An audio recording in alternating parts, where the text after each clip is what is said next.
Iran is trying to signal to the rest of the world, take us seriously, we can continue to develop our nuclear program. And it's a bit of a challenge to the international community.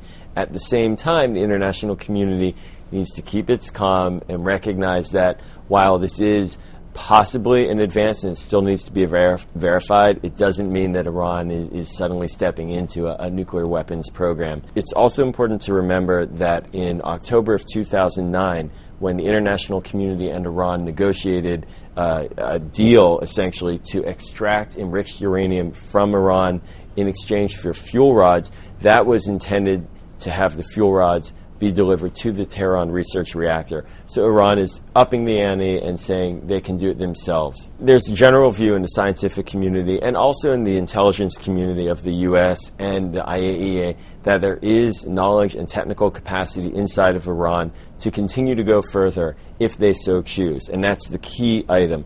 Iran has not chosen to make nuclear weapons. That's the consensus of Israeli intelligence, of the U.S. intelligence community. So that's a political decision. But from a technical perspective, they do have trained scientists, they do have knowledge, they do have mechanics and mechanical opportunities on the ground to create a more advanced nuclear program. The kernel of good news in all of this is that we actually know what they have in terms of quantities of enriched uranium.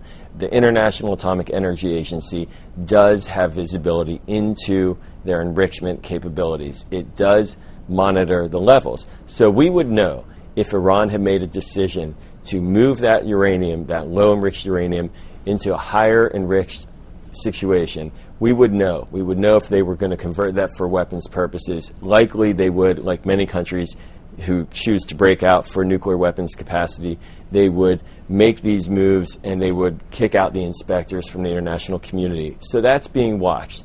And it's important to then leverage this knowledge into a discussion with the Iranians. We should never be in the position of denying talks, but we have to go to these talks and say to the Iranians, what are you willing to own up to? What have you been doing? And going forward, what are your plans and how will we monitor and verify whether or not what you're saying is accurate? You say you want a peaceful nuclear program. Many leaders across the globe have said, for peaceful purposes, if verified, that is okay. But we need to test that proposition, and that's the goal of what these discussions should really try to achieve.